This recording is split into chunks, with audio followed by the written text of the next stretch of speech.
Foque. A lusofonia em foco.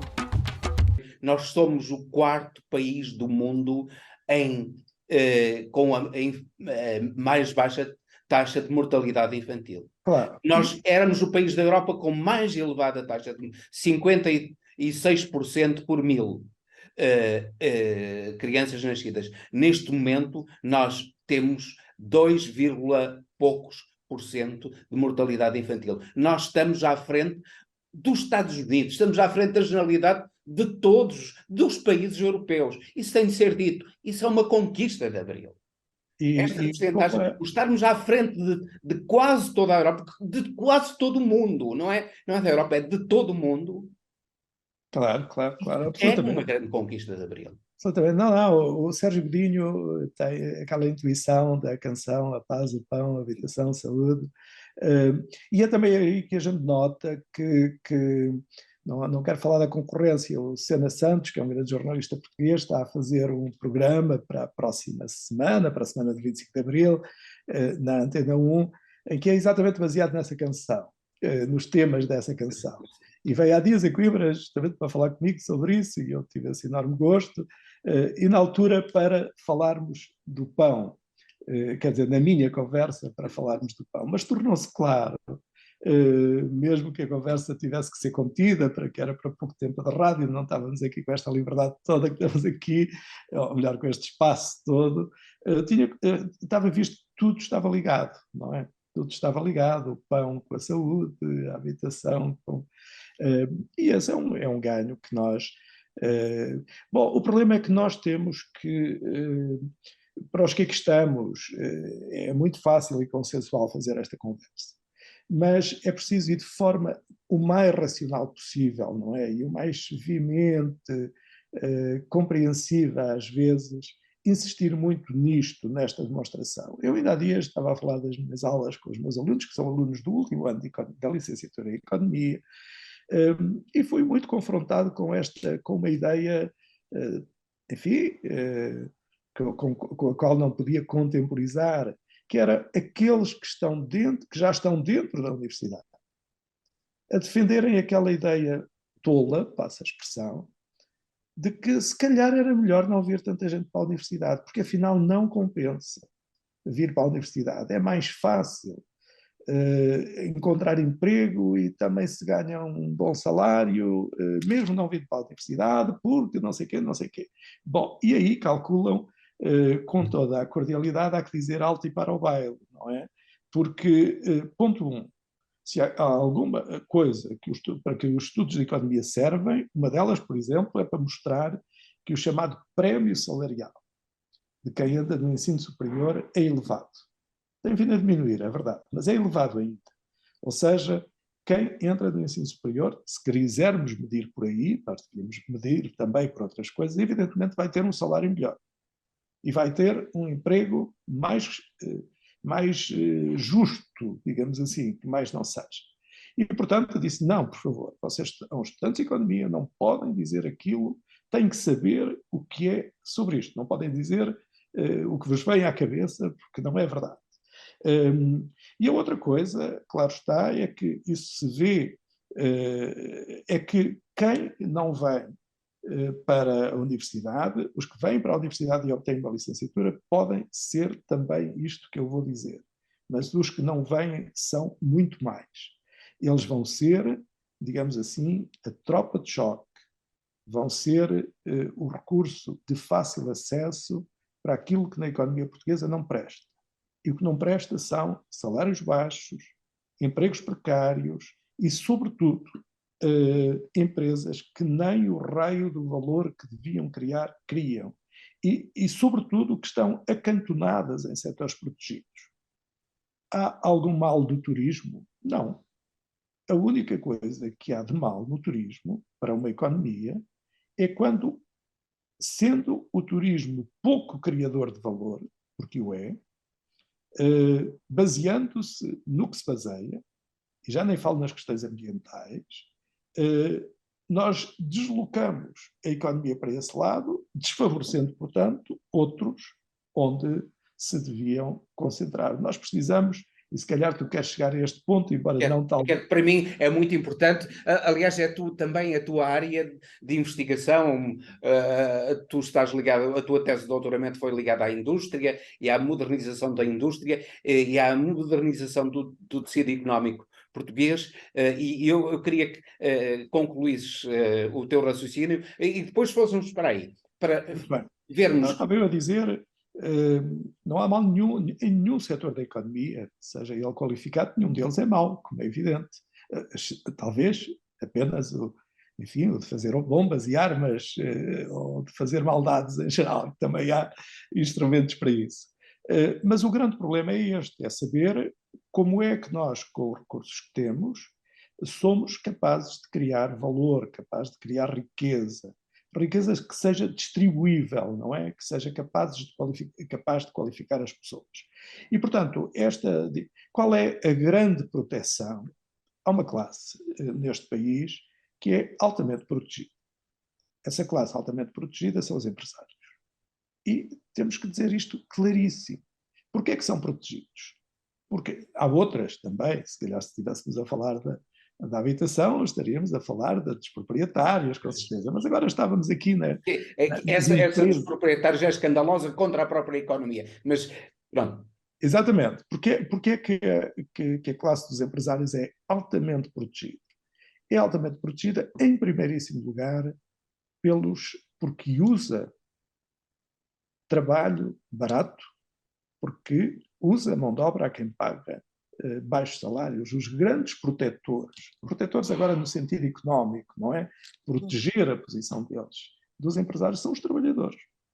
São os trabalhadores que os protegem na medida em que estão ali recebendo salários que não fazem sentido e que a outra grande proteção que a classe empresarial tem é que, na verdade, a nossa política económica, e devia ser ao contrário, facilita-lhe, permite-lhe e incentiva, muitas vezes, a que eles escolham o lado fácil do mundo empresarial e da economia. Vão para setores fáceis. É fácil. Se aqui estivesse alguém do setor, estaria escandalizado com o que eu estou a dizer. Mas que raio? É mais fácil empresariado no turismo do que na indústria farmacêutica, não é? E nós precisamos de quê? Precisamos de indústria farmacêutica. Temos, olha, aqui em Coimbra até temos. Mas E aqui no Porto? E aí no Porto também. É algo, não é? Mas pouco.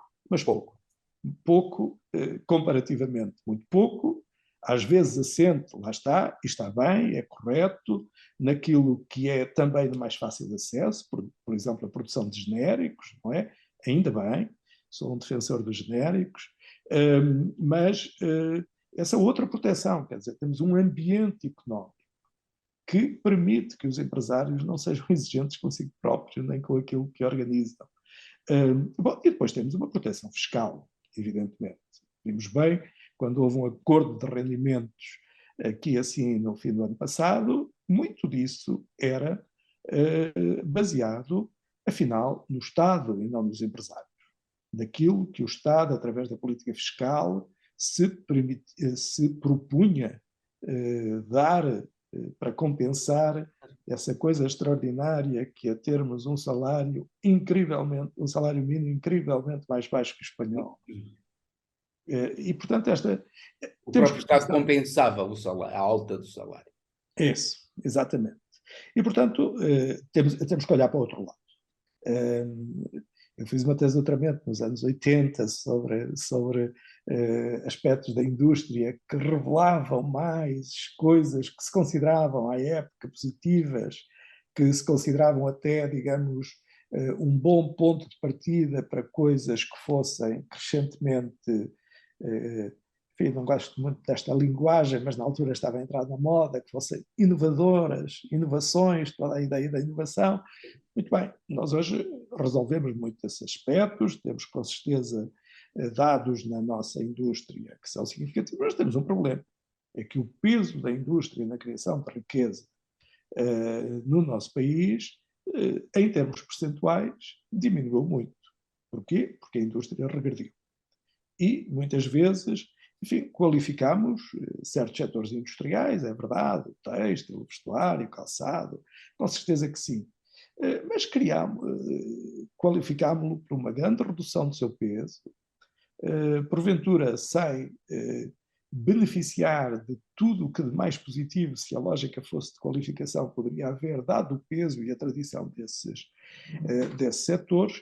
Portanto, o problema está em cima da mesa e chama-se criação de valor. Mais uma vez, não queria entrar em assuntos muito técnicos, mas eu creio que este se pode falar em linguagem de gente. Como sabem, se há samba de uma nota só que se toque na economia portuguesa, é o samba das exportações. Ok, as exportações são importantes, claro que sim. Quem sou eu para dizer que não e não digo. Só que há um problema, é que outra coisa que eu estou sempre a aconselhar aos meus alunos, quando analisarem as exportações portuguesas, distinguam duas coisas.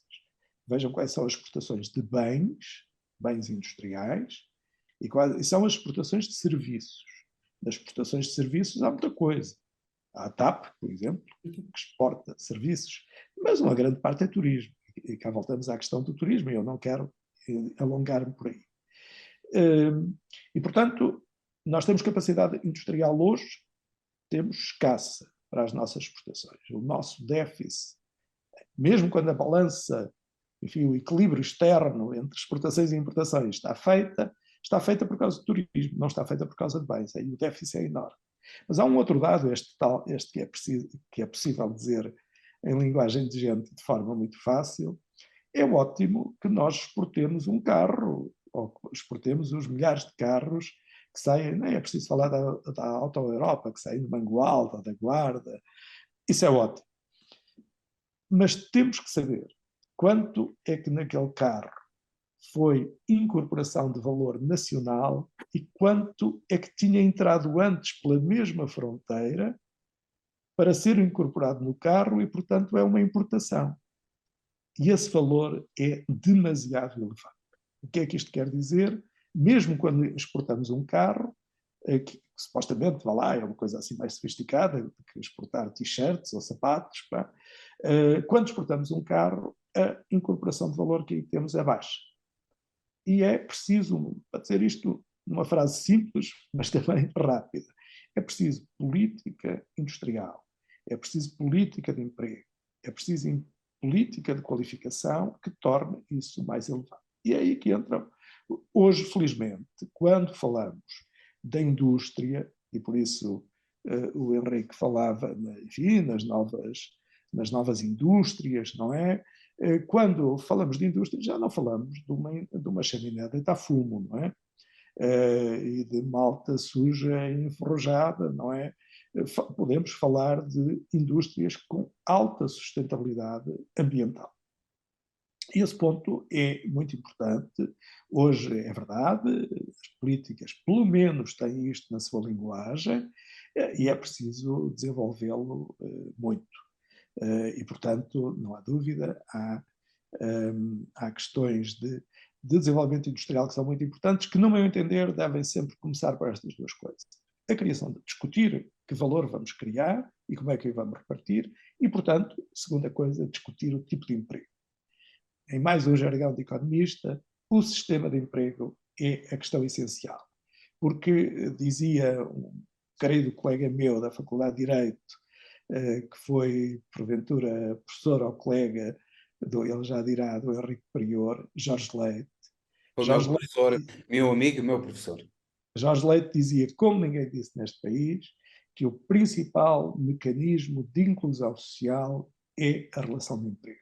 É um mercado de trabalho através de uma relação de emprego que seja, claro, nós queremos a segurança social, nós queremos as políticas públicas, mas o que queremos, em primeiro lugar, é uma relação de emprego, uma relação de trabalho, se pudermos usar esse termo, não gosto muito dele, mas é mais comum, é um mercado de trabalho que seja ele inclusivo, porque é aí que tudo começa, não é? Depois compomos as coisas, uma boa segurança social, uma boa educação, uma boa política de qualificação, mas a mais inclusiva, ou melhor, um mecanismo de inclusão social mais sólido é o que está ou não está no sistema de emprego. é o que está na relação de trabalho. E aí temos duas variantes, que são as desigualdades sociais e, por outro lado, a força ou fraqueza do sindicalismo. Exatamente. Nós somos um país de grandes desigualdades sociais. Somos um país de grandes desigualdades sociais, elas acentuam-se por muitos destes fatores que estamos a falar e exatamente só se corrigem porque, em dado momento, há exatamente a consciência pública, a consciência social, as políticas sociais e as políticas públicas e as transferências sociais e do Estado. Como sabemos, o outro lado disto nós vamos ver as desigualdades e vamos ver as taxas de risco de pobreza, elas seriam terríveis se não houvesse transferências sociais. Só são um bocadinho mais toleráveis, e não são de todo toleráveis, porque há transferências sociais. E, portanto, as desigualdades aí são muito fortes, e isso acontece também porque hoje o trabalho está muito desprotegido. O sindicalismo tem de ser, evidentemente, uma expressão da capacidade de organização, mas o sindicalismo foi também expressão de duas coisas. Uma delas, quando é que os sindicatos se tornaram fortes? Os sindicatos tornaram-se fortes quando os trabalhadores estavam numa situação laboral e social que eles próprios já estavam fortalecidos. A tal questão do mecanismo. Quer dizer, não, o sindicalismo teve as suas páginas heroicas, evidentemente, nas mais terríveis situações de desigualdade. Mas a sua consolidação como forças poderosas foi exatamente ao momento que os próprios trabalhadores já tiveram a liberdade de ser sindicalizados, de defender os seus postos de trabalho e de terem a qualidade de presença na vida pública, porque um sindicato é uma presença na vida pública, para aí estar. E também, evidentemente, porque, se não quisermos agora falar do Estado, falamos do capitalismo. Os capitalismos, nesses momentos, os mais desenvolvidos ou os menos desenvolvidos, em dada altura perceberam que a sua condição de paz era exatamente poder exigir à economia e organizar a economia de uma forma que tivesse aqui um pacto com os trabalhadores. O pacto foi alcançado por eles e foi pelo Estado. O que é que fragiliza hoje muito o sindicalismo em Portugal? Digo eu, que não devia estar a falar disto, porque não é um assunto que eu estudo, não sou especialista disto, há outros, mas acho muito, parece-me que, e aprendi isto em algures, não inventei, o sindicalismo hoje está muito fortalecido, exatamente porque do lado da produção legislativa, do lado político, do lado legal, houve um grande minar das condições básicas. E as condições básicas, lá está, voltamos onde eu estava a falar há pouco. Chamam-se negociação coletiva e chamam-se questões técnicas muito apuradas, que o Henrique sabe melhor que eu, e que têm a ver com o modo como se depois difunde no mercado de trabalho, ou em certos setores, os melhores resultados alcançados. Isto tem um nome que eu não vou correr o risco de dizer errado, mas quer dizer, nós sabemos que quando alguém tem alcança uma vitória, ela não fica só para esse setor que ela alcançou. Há mecanismos legais de a generalizar, não é? E há mecanismos legais também de manter enquanto o outro acordo não é obtido. Ora bem, estas coisas que na tecnicidade do direito têm nomes muito precisos, estas coisas hoje estão profundamente fragilizadas, seja a negociação coletiva, seja a extensão dos acordos coletivos de trabalho. Exatamente, as portarias de extensão, acho que é assim que se chama, não é? Nós já estamos bastante este programa já vai longo. Eu gostaria que... Mas eu queria fazer uma intervenção também, Henrique. Sim, com certeza, com certeza. Eu queria saber as senhoras agora... primeiro. Obrigada. Para isso Maria é vantagem. Aqui tem alguma vantagem. Eu queria saber agora as suas apostas para a gente continuar com os valores de abril. Quais são as suas apostas para o prosseguimento do caminho democrático de desenvolvimento de Portugal agora? Nesse novo cenário, com guerra, com um monte de gente, de imigrantes chegando, e também vai aumentar ainda, acredito eu, o número de pessoas que vão, os refugiados, não é, que vão buscar abrigo em Portugal. Como é que vai ser agora? Como é que vamos manter abrigo?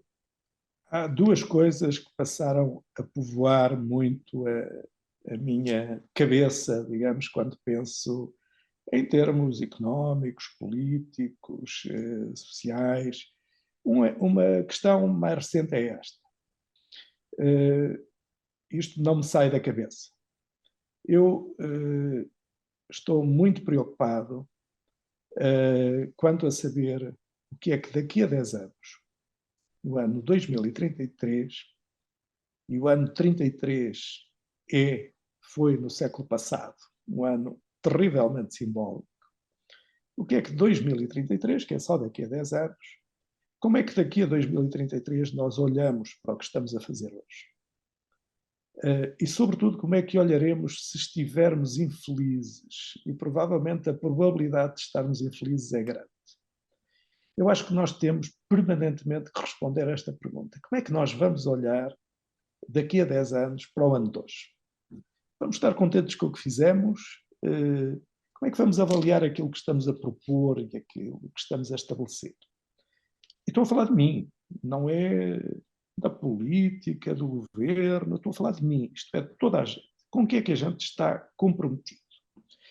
E há um ponto, o segundo ponto é este, e como vai ver, não é uma conversa de economista, mas é um problema da economia também, é da sociedade e da economia. Eu acho que se tornou claro, há uns anos para cá, que um dos pontos principais que nós temos que pôr na agenda é exatamente o termo democracia. É a democracia enquanto risco. A democracia está em risco em Portugal. E não estou a falar de sondagens eleitorais. Estou a falar exatamente de tudo aquilo que pode corroer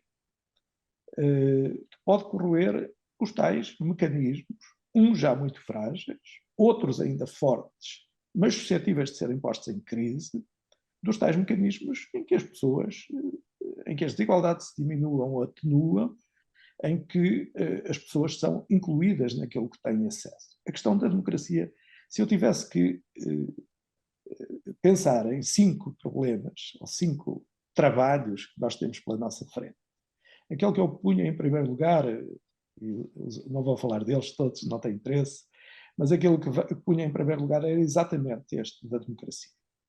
Sabendo que a democracia não se fortalece com declarações políticas, nem com acordos políticos, nem com esgrima política, nem atacando eu aqueles com quem se calhar devia estar a estabelecer compromissos, e porventura estou a julgar, estou a esquecer-me do ano 2033. E, portanto, para aí nós temos o segundo ponto, se o primeiro problema e a primeira solução que temos que encontrar é da esfera democrática, o outro aspecto que temos que tratar é exatamente a economia. E exatamente na economia, começando pelo sistema de emprego. Nós hoje é absolutamente urgente, dado os níveis salariais, dada a forma de proteção e desproteção social que temos que pensar numa economia que crie valor, como a economia do pós-25 de Abril criou, e temos que pensar em mecanismos que não se vêem nas estatísticas do PIB, mas estão lá muito presentes, se a gente souber ver bem. Quer dizer, quando eu olho para as estatísticas do PIB e do crescimento económico a seguir ao 25 de Abril, se eu tiver olhinhos, eu tenho que olhar para aquilo e ser capaz de lá ver, não um número, mas uma série de processos que ainda por cima tive a sorte de ver com os próprios olhos, de uma série de processos que robusteceram, que incluíram. Deixa-me dar aqui um exemplo que também dou muitas vezes aos meus estudantes. Portugal, a seguir ao 25 de Abril, Portugal tinha feito emigrar 1.400.000 pessoas. Tinha perdido população significativamente. E subitamente, num país que ainda só tinha para aí 9 milhões de pessoas, então, se é que já tinha, subitamente, em poucos meses, entram aqui 500.000 pessoas, diz o INE, 1 milhão, dizem alguns. São retornados das ex-colónias. Este problema que eu e o Henrique vivemos podia ter sido um problema sério. Não foi. Foi um problema sério em França, por exemplo, Ora, com a descolonização da Argélia. Ora, aí está, exatamente. Mas... E ainda hoje subsiste. Claro, e não subsiste hoje em Portugal. Nós em Portugal, não estava cá, provavelmente, mas nós, a Lorelai não estava cá, mas havia um termo com que se qualificavam estas pessoas, como em França havia um termo. E esse termo era um termo discriminatório, nada simpático. Eu e o Henrique podemos garantir que esse termo, passado 2 ou 3 anos, ou 4, o que foi pouco tempo, de ser usado, desapareceu do léxico. Ninguém hoje usa a palavra retornado na linguagem comum. E porquê que desapareceu? Foi porque pusemos uma amarra, sabíamos que aquilo era discriminatório e então ninguém vai dizer há aqui um pacto de sangue e tal. Não. Por uma razão muito simples, é que a sociedade portuguesa, a sociedade ela própria, a economia, mas também as políticas públicas, foram capazes de introduzir mecanismos de flexibilidade. Essa sim é que é a flexibilidade, não é a dos liberais. De criar mecanismos, o sistema de emprego foi muito adequado a que essa gente se inserisse. Não imaginam o que foi, para a época, isto para hoje não significa nada, visto que os olhos de hoje, o que foi a modernização, por exemplo, dos serviços de comércio, circulação de mercadorias, de prestação de serviços, de gente... Ora bem, o que é que isto quer dizer? Porquê é que isso aconteceu? Porque a economia estava muito diversificada. Foi capaz de se diversificar e foi capaz de ser apoiada por esses processos. Ora bem, hoje, na economia portuguesa, isso não acontece. Nós temos processos cada vez mais estreitos, que não incluem as pessoas. Portanto, a forma de manter abril é, evidentemente, darmos atenção à democracia, darmos atenção ao emprego, darmos atenção ao que cria valor e retirar daí políticas públicas. Quer dizer, consolidar isso com políticas públicas. Já agora, foram políticas públicas que fizeram com que os retornados se incluíssem, tivesse essa inclusão na sociedade portuguesa, e hoje ninguém fala disso. Os retornados, os chamados retornados, muitos deles são pessoas de grande sucesso, não é? E foi o Estado, foram políticas públicas que foram boas políticas públicas que os integraram. E foi uma economia a funcionar, não é? Com esse lado inclusivo, digamos assim. Ora, se hoje constatamos que isso não existe, como é que a gente... Agora, pensemos o que é. Reparem, a seguir do 25 de Abril para cá, houve um outro grande momento em que muita gente entrou em Portugal. Os imigrantes. Nós tínhamos uma imigração escassa, 200.000 pessoas. Em dada altura havia 500 mil de imigrantes em Portugal e hoje há mais. Mas em dada altura, em pouco tempo. Mas curiosamente essa imigração foi transitória. Ficaram cá poucos. Hoje é muito grande, é muito diversa, evidentemente. E não podemos tirar aqui... Enfim, bem sabemos, está aqui uma prova, não é? É muito diversa. Mas o que é que nos chama a atenção e o que é terrível? É aqueles que entram massivamente para formas de emprego que são escravatura humana. E estamos a falar, conhecemos, na agricultura intensiva, enfim, em processos que são maus do ponto de vista económico. Porque não é aquilo, não é uma agricultura que consome água estupidamente no Alentejo, que se fazem estufas, que usa dramaticamente mão de obra como aquela e que, portanto, não retribui. E, portanto, em dada altura, reparamos que estamos... Não é um caso português só, evidentemente.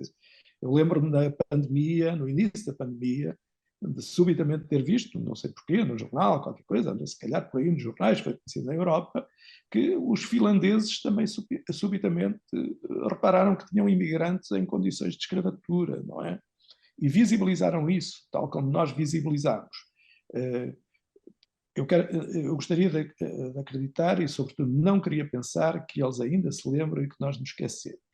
E, portanto, não temos esse assunto resolvido. Não é? Mas, finalmente, nós somos aqui, a Rádio Transforma é um meio de comunicação, e esta semana tivemos a notícia de algo extremamente importante que aconteceu nos Estados Unidos, por causa da verdade na comunicação.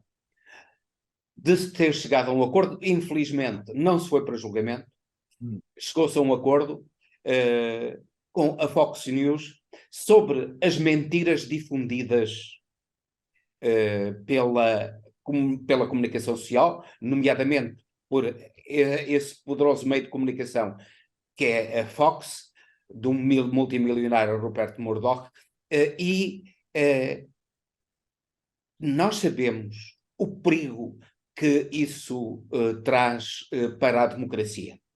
Falamos, é essencial defendermos a democracia, mas o controle das notícias falsas, o controle do controle das mentes que a comunicação social pode fazer, da distorção das mentes que a comunicação social pode fazer, e que a democracia tem de se defender. Senão, a democracia é por aí que morre. Podemos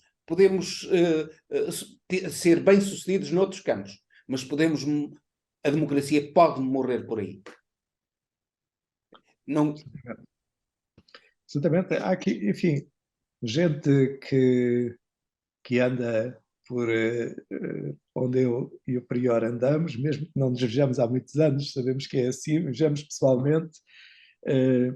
Enfim, houve um grande teórico do marxismo, chamado António Gramsci, não é? Sim. Que mostrou isso mesmo, quando introduziu o conceito de hegemonia. E a hegemonia é exatamente aquilo que se alcança pelas ideias. Não é aquilo que se alcança pelo direito que eu tenho, pela justiça óbvia que eu tenho de ter aquilo, é aquilo que eu alcanço porque as ideias consagraram que aquilo que eu tenho direito, devo ter. E hoje há tanta coisa que nós estamos a perder a hegemonia. Estamos a perder a hegemonia por coisas tão elementares como formas de precariedade do trabalho, ou formas de acesso à habitação, ou formas de estigmatização social e política. Não podem acontecer e, afinal, elas acontecem porque nós não ganhamos a luta das ideias. E não ganhamos, quer dizer, não impusemos, como há bocado estava a aludir, a propósito de outras coisas em que não foi preciso pensar muito para ganhar esses adquiridos nas nossas cabeças, essa hegemonia está em causa, não é? Não está ganha. Há uma luta que se perde e depois perde-se por um conjunto de circunstâncias que são de ordem política, mas são também ligadas a instrumentos diretos como estes que estamos aqui a falar. Eu tenho o privilégio de escolher o que é que quero ler, e leio tanto quanto sempre li, do ponto de vista de comunicação. Mas uma boa parte das pessoas neste país, em primeiro lugar, não lia tanto. Lê mais do que lia, é preciso ter isso. Ler ou qualquer outra coisa, quer dizer, acede à comunicação muito mais do que alguma vez acedeu e não escolhe. E nem tem a noção do mapa completo. Isso dá uma força que vocês no Brasil conhecem muito melhor do que nós em Portugal.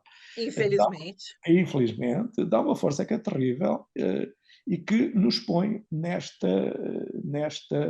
posição difícil de, olha, às vezes, no nosso desespero, nem sermos capazes de dizer uns aos outros que, desculpa lá, vamos discutir isto de outra maneira, nós temos riscos sérios aqui a correr. O que é que eu devo fazer para que esses riscos sérios sejam muito diminuídos? Onde é que a gente tem que se consertar? Onde é que tem que fazer compromissos? Onde é que tem que fazer exigências? E é por isso que eu acho que daqui a 10 anos, eu acho que nós vamos sobretudo se estivermos infelizes, e desejo muito que o não estejamos, daqui a 10 anos nós vamos estar muito zangados connosco mesmo, por aquilo que andamos a fazer agora.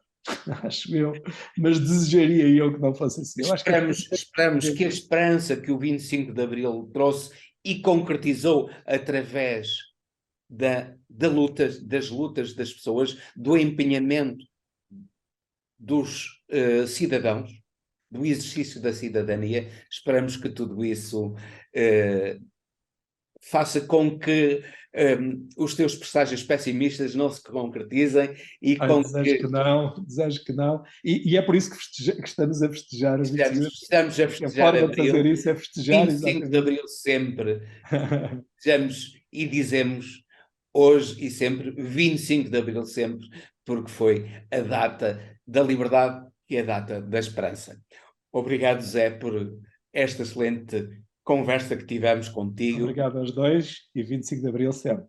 Foi um grande prazer recebê-lo no nosso programa, na Rádio Transforma e na Revista em Comunidade.